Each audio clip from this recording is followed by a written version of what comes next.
Taking this ghastly risk is the condition of there being life. You see, for all, life is an act of faith and an act of gamble, because you don't really know that the floor is not going to give under your feet. The moment you take a step, what an act of faith. The moment you take a journey, what an act of faith. The willingness to fail, the willingness to try, to experiment, the willingness to take some chances. What's the first thing they say when you get on an airplane before they take off? Fasten your seatbelt. Why? Because you will experience some turbulence before you reach a comfortable altitude. I don't care how good you are, I don't care how talented you are, there are some times when things aren't going to go right that you did not anticipate. There are times when anything that can happen will happen. And you can either let it destroy your life or you can build upon it. You can permit it to let it hold you down, or you can decide, I'm not going to let that happen to me. I'm bigger than this. You'll get knocked down, but you won't be knocked out. Make a declaration to yourself. Declare all-out war that you're going to get out of this rut. I suggest to you that if you are facing a challenge, don't stop. Continue to move. Stay busy, stay busy, stay busy. Work your plan. It's not easy, but through practice and practice and practice, practice makes improvement. Because what you give is what you get. A true hunter is wired differently. He's wired differently. Doesn't have the same makeup. There's some of you that have opportunities that you're like, it's too difficult, it's too hard, nobody can do it. You're not wired properly. A lion welcomes a challenge. As a matter of fact, they don't get excited unless it is a challenge. I lost 5 aunts to cancer in the last 6 years. I'm a lion. I'm wired differently. I didn't start crying. I didn't say, why me? I'm not hurting anybody. Why me? I'm wired differently. We turn tragedy into triumph. That's what lions do. Lions don't cry. Lions don't give up. Lions don't quit. Lions hunt. That's what we do for a living. Bonjour, welcome sur Welcome TV. Nous sommes ici en direct à la télévision. Alors, na PC Bande Kono sou merci na ba support na bino, merci na ba onu sou bazo soutenir à chaque fois. Que Dieu vous bénisse. Alors, avant de commencer, tout la information oyo, comment ndenge bazo supporter notre président honoraire. Bon, on a ozonga na bino. Princesse. Ilele, Omar Boko. Papa Dieu, au revoir.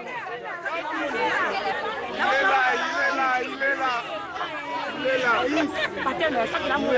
est là.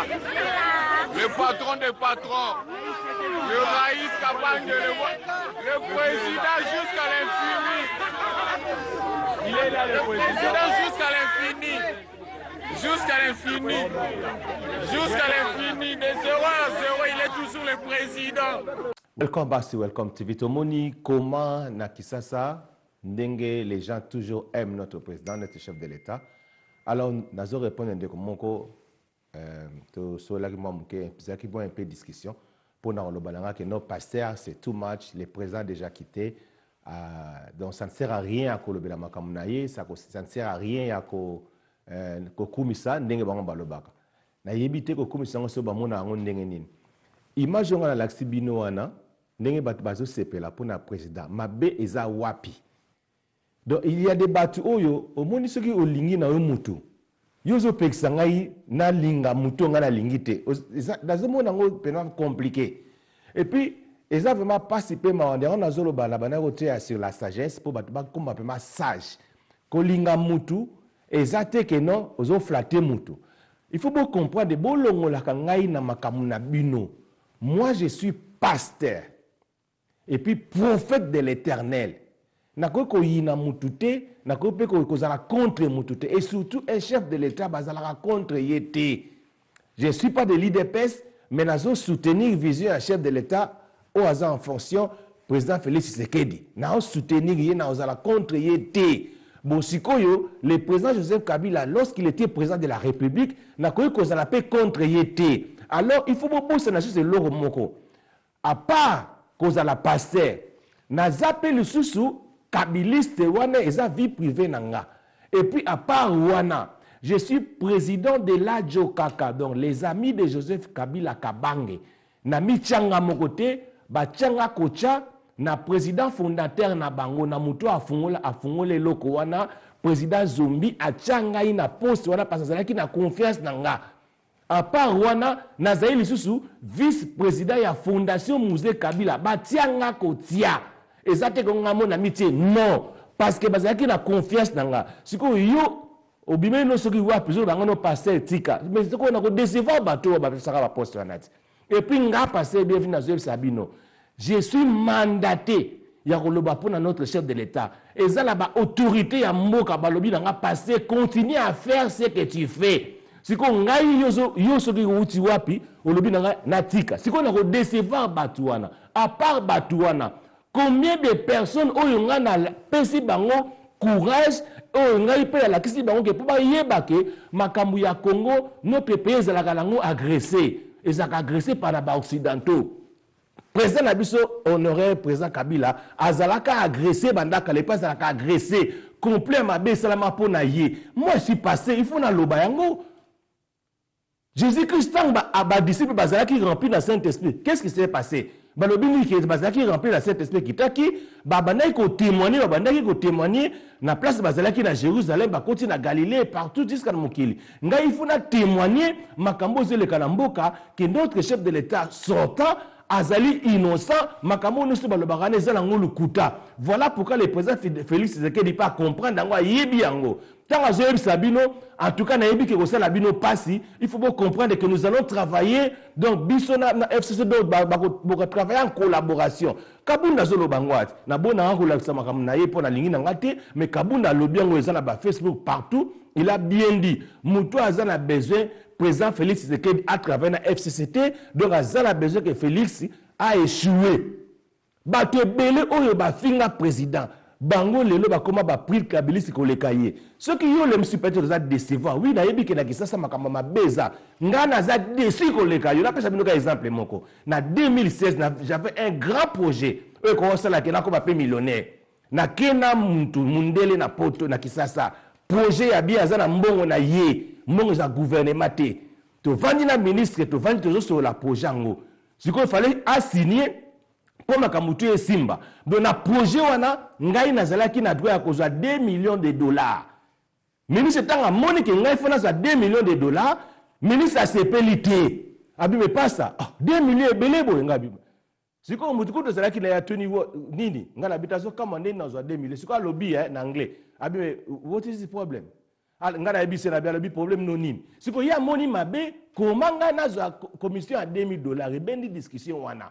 siko wana est-ce que président Kabila aza na kati aza ministre auta na opposition na yebi kombo na ye yango esala ngai te kene na yina Congo yango esala ngai te kene na yina ye nazo comprendre que biso ba congolais to sala mitema mabe esala nga pasité et puis na sepela ki baloba ke donc circonstance se fona pambola nzela parce que ceux qui asignaka lelo na koma millionnaire mais lelo bongo betela ka libabe lingo ya ka président Kabila o apesa nga mbongo bonabo eloko no sezala ka bongo nazo ba déception ya marque na marque mais yango ko changer position na ngate et puis na loba yango que moi nga naza mwana ya nkelo donc président Kabila azali descendant à Simon Kimbangu na ko sala contre YPT yango moni que il faut to comprendre boyeba bolongola nga na ba makamu na bino je ne suis pas flatté naza patron na ndenge na nga na travaillaka naza kwa mbongo na nga na futa ka batu et pourtant nga ku kozala Kabila soku nazo yede batu belé ba koma oya pona nga ku ba soko ngo ya pona nga soko za muta Kabila to linga présenter na ozala butu na yo te parce na mono za muta mabe mingi pesa la bongo mais belé pe ba ya pe pembe nanga ke na source ke bazo linga présent nzoka nde ba linga ka yete aye pembe nanga bandiko kosa zo linga azui o azaki na besoin zwa alesima kimi simona mona koma ofinga les aventuriers donc bolongola ngana makamu na bino naza passé na ko témoigner ba bienfait na ye mwana ngana aza innocent na makamu ya Congo il faut na loba yango makambu ya Congo ezalango makambu ya impérialiste. Alors, nous entrons dans la Bible, tout dans la Bible, nous avons moi quelques éclaircissements et pas dans des cons. Vraiment les cas. Donc, lisons la parole de Dieu dans le livre de Luc, chapitre 6, 47 à 48. Luc 6, 47 à 48, la Bible dit ceci. Tout homme qui vient à moi attend mes paroles et les met en pratique. Je vous montrerai à qui il est semblable. Il est semblable à un homme qui bâtit une maison. Il a creusé profondément et posé les fondements sur les rocs. Une inondation est venue et le torrent s'est roué contre cette maison sans être capable à l'ébranler parce qu'elle était bien bâtie. Alléluia. Ici, il y a donc ceux qui moutou a bâti ndakunae na roc, ndakunae aux alamakas. Et puis, il faut creuser. Tant qu'on creuser na kati au balabi que no digue deep pour na ezo fondation comme makasi. Ba makambo be na mboka na biso lelo ezo simbaka penda te parce que les gens ba kota na profondeur à masolo te. Oyoka likamoro boy. Oh pasteur bienvenue à faire ceci. Au lieu de creuser au kota, oyeba qu'est-ce qui se passe na kati pour au loba mais yo ozuka likolo tu n'as pas creusé. Il faut qu'on crée Zaka, qu'on contacte des sources d'information. Qui est cet homme? Moutou Azanani, Makamune Zanengenini. Comment il est devenu comme ça? Parce que, mon ingaï n'a pas vie. N'a le cas n'a pas makamwe belé, n'a le cas n'a pas canaille belé, n'a le cas n'a pas escroquerie belé, aux hommes n'a soni moyen lobayango parce que. Lensi peut-être mutumo ako ko tika kondima lensi peut-être mutumo ako ko sala boss maya ko lobezate na yebaki nzambe do na yebaki ke nzamba za boye na yebile ki le Saint-Esprit mais na yebaka mutute po mutu bozo fana na ye mutu bozo lia na ye bozo soigner bien kaka ye wana mutu wana zo salo mabe sikoyo moye po lo bana mutu ezate parce que mabe zo te pa na ye. Alléluia. Donc quand on a que comprendre mon tout, rien. Parce que Jésus-Christ dans la Bible, à l'obéli que lorsqu'on bazo beta mutu na ye comme le kola caillou. Siko mutu e comme le kola caillou, siko yaka yo beta likofi. Ngande na lia siko mutu na ngeza le kola caillou do na yoka na zwana do yoko yako ko sale lo monte ko ce que bangi sana ngonga isopende ni rien naza kunate parce que na le cas na ba situation difficile nazo ba ku ya marque na marque ba melanga ba mbongo ya marque na marque donc naza de loko ko bangi sana ngonga te na mokili. Voilà pourquoi tant aux autres informations il faut qu'on creuser oyeba qui est cet homme. Okoza ka information te que non ngwanda vandi na ye boy sorry abetima histoire na ye bino tubo kenela ka ngwana besoin information te. Alors yango oyo ndezo sala pasi e osenga na biso peuple congolais toza la sage toyeba ko bongisa mboka na biso. Dernièrement awo eloko esalami na Congo esalamaka te passation de pouvoir à l'amiable aux hommes que président sortant Bimi, président en Koti, pas de bain de sang, et c'est le quoi qu'on féliciter. Alors, tu as que ça la organisation à Wanaba Kacher Nabisu à Londres, que pour la tenance na kati na Congo, to kende, to ça la moi loko moko pour na ko bundisa ba Kacher ya poto, bene me koza mundele na poto, o meme na kisasa, pour na bunda kachi. Mundele wana soka za na confiance na yote. Ce qui pose na mbonga ko pesa yete akoyate. Mais moi qui vous parle, donc to sali eloko, na holo baka to sali na holo bangate parce que to lingaka mingi ko lo ba makam na biso te to sali eloko ensemble na bandeko pour na ko soutenir pour edinga zolela edinga lela pa muninga na yechikeva awa que azana besoin abunda na ba mindele occasion salami. On a fait ça. Mais pour qu'on ait ya mboka, tu tiens la fédération à Congo na kati. Mais qu'est-ce que la fédération c'est? Tu tiens bango pour nous pesa bango honneur. Mais makamunyo surtout, ça vient de nous-mêmes. Na le bango clair parce que ça bongo. Parce que donc na ko que je suis le sponsor de ça. Yangwana bolanda d'information, na ko zonga bino mo parce que ngaso na bina lo banda ko panza fo. Mais ça va pas sinza ba sunga biso que ba yele pe sagesse ya bonzambe ezala kati na bino boyeba. Qui est cet homme? Bongo, Nakozonge Labino, suivez, restez à programme.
Zalinga mazo 5 fois champion.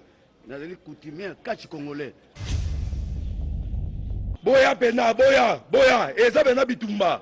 Boya mutoko kwaya mutoko kufa mutoko soka churwana. Castello bongama ceinture zo lango yozonga te. O pena ko chatemba ya komona bambila seza pembeni. Ceinture wana ekozonga te ndenge boye nango bino mindelo wana ekozonga te nazali na défense oyo bundi technique na yo ngaka na kisi mpona kotela bato na ngai mpoka tolonga ceinture wana ekozonga te naye koannonce message moko mpena très capitaine na peuple congolais toza mpena na grand gala ya makasi evenema mpena ya makasi boyo ebele boya kotala ndeti kobeta mindelo bazouta angleterre makambo yango ebandi dans événement oyo bolukaka événement yango ebandi. Vous serez diminué et vous serez jugé ici. Bien, tous ceux qui ont tout fanatique et puis la République démocratique du Congo. Tous ceux qui ont maman na bagarre, ba combat, gala international. Ah, parce que tu as bakuna, ba pepo ba okita. Parce que ma belle ba koko ma belle Simon Kimbangu. Et si on t'a mis kepa, catch comme anda ko longo. Gala du catch international makambonga ngo. Ba kuta pena na bato ba bundaka bitumba. Libalo babunda bitumba babeta ti ba yana senti wana obima te etika na kati kisasa awa na ndimite kozonga senti ofana lipeka loboko mokonzi chaîne na chevaux. Je vous préviens senti rozonga te Chikeva prends soin de tes amis ba diminuer ici. Dans la minute sonne ça bena boto so préparer makasi préparation to préparer na ndimite bango bena ti ba roya ba so na senti wana ba champion na sengi na population ya Congo. Boya kotala ngai mazo tokolia mapa tokola na bekate toza na complexe ya ba américain on a te tokogane bango ceinture okende te 5 fois champion mazo chef coutumier les grands féticheurs biso za ba bantu na to bunaka na style na biso ya fétiche mono meki ke États-Unis wana ceinture na wana kaka ka omba na moko ekao tolongi po ceinture zonga na mboka na biso ezonga suku na te kote bouti na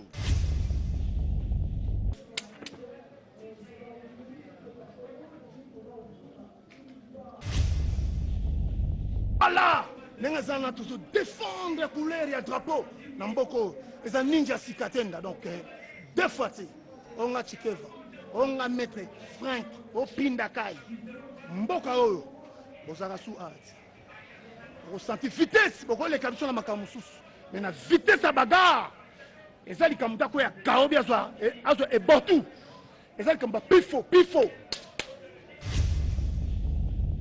Gala international biso bakongolais tozozela bino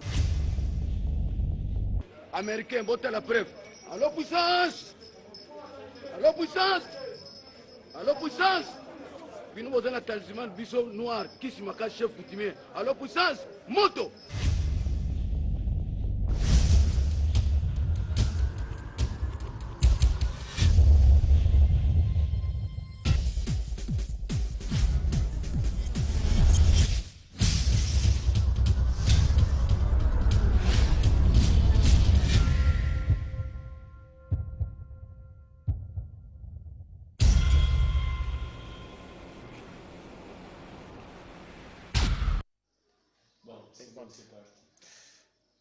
Champion, te surprendre de au entraînement, au CDC, on a habité bon. Merci pour l'entraînement. Les ma casse. Fala jamon repos, chance de nous commis. On a décevoir pénalité et on a terminé au fanda. Ah, ok, champion. Et Tina ya boye na biso parce que Tokit que ils ont un gala international de catch et de salama na mboka oyo na RDC pendant 5 jours, le 14, le 15, le 16, le 17, le 18, le 19 na Congo Loisir na stade ya Barumbu. On a été pour catch ils ont dingwe mais dingo chiko ba mindene bazako ya mine ba flèche ba Steve Morocco ba to ebite eyeli na bango yo to mona ngondenge na zoma mo ko la elo moko pamba za lo kwa mutu na kena piscine na ke ko sokola na sina de mbana kana zo yenda na zo bangelo mo parce que le travail mo trop alors la sepeli mingi d'ailleurs dans le cadre ya nini non ils dans le cadre ya alternance moni président Kala Joseph Kabila a Kei a Pessi moninga na ye Félix Tshisekedi a Kitani des présents au tourné de l'eau et puis pendant qu'on fêtait pe retour il y a Frank Djongo au président de la fédération à catch n'engagez pas au prison à Djongi bon il faut dans cadre hollandais pour la kimia la paix en tout cas na CPI mingi la président Frank Djongo la président République Tshisekedi lelo ko bazo sala pona ko morengai batu mo la pe catch na katamboka mais na za ko ba ya mobenke bazo uta Angleterre bazako ya yebisa bango ba provoquer déjà malade ba nini que tous malade ba reporter date mais pona nini parce que ko ya ko bazako ya la boy mais bien mobenke Chikeva ya di compagnon révolution yemuta ko teka plan na ngai parce que tant que bandi catch tu bandi catch na Chikeva nzela moko mais na kosenga Chikeva ali congolais na biso ya mboka ameka ko tayi pays te atika biso to bunda ndenge koki bango bana kisabokasi na bango ngai pe na kisabokasi ya mboka na biso Chikeva kanga munoko na yo vanda calme ko tayi ngai te bomba ngai ndenge bomba ka sous-vêtement mais abo ba ndenge nini yo komi ko banga champion nazali ko banga eloko moko te parce que butu moi na sa contrôlement la bien que Chikeva to bunda na imba na mbala abeta ngai ngape na beta ye abeta ngai ngape na beta ye mo secret mo su ya Chikeva na yebi yango te yibe ba secret mo su ya na disika ayebi yango te mais to sala mo bulute to tika bato ala otala biso ba mo na keleme gani bon siko yo un message on a un message mon côté au pesa na bato nyonso balinga catch o balinga ya ede na bakonzi mboka na biso basa ni pona mikolo wana oya ya kimia ya paix ya alternance démocratique en tout cas na sepeli mingi na ba société féminine lokola Bralima Inibra, Beltesco, en tout cas, je vais épauler Ngai. Pour la force, Ngai Moko, na okokate. Même Jésus, Tango, mon père. Tu m'as abandonné. Tu m'as abandonné. Comment? Alors, je vais pas abandonner Ngai. Je vais gouverner de la ville. Chantini Ngobila. Aye ba kusimba Ngai. Que libero kumu ya biso bana mboka pera na kata fila Kinshasa to bangelo ko côté trophée ba yina ngami ceinture ba yina yango e ko tikala awa chike bo kozonga na soni bon na bande kona bon si vous prenez un chef de l'état asunga bino parce que ba mikane côté pas ba konza mboka chef de l'état Vital Kamerhe directeur de cabinet ba sunga biso na sengina papa chef de l'état na pas le pacificateur Vital Kamerhe aussi Mbangai bakonzi nyonso baleka bayebe lingwe te mais les autres tomolaka lokumu ya lingwe bino obikaka bali mais nabi ke nako décevoir pays na ngai te du temps que papa Tshisekedi alobaki nini d'abord le peuple d'abord ngapena lobi d'abord mes fanatiques. Voilà. Donc, on va y aller tout ça pour tomber le coup, mon beau chaos. Il y a un président à la chose de moi, il y a qui. Parfois, il faut bien un président à la moyenne d'été. Aïa, président du pays. Azala. Bon, votre hôtel en dernier, tu me reçois. Voilà. Merci, champion. Merci. Elugananga, Masia, Esue, Tikanaku, Misayoe. Pona yo sono azui katina yo tikana kumisa yo makambo eleke la kanga okamba kango na guyana yo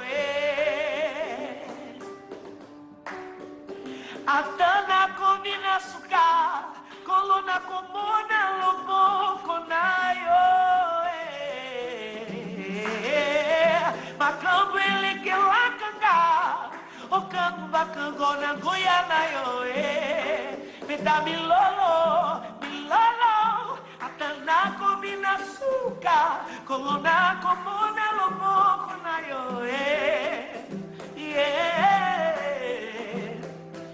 mama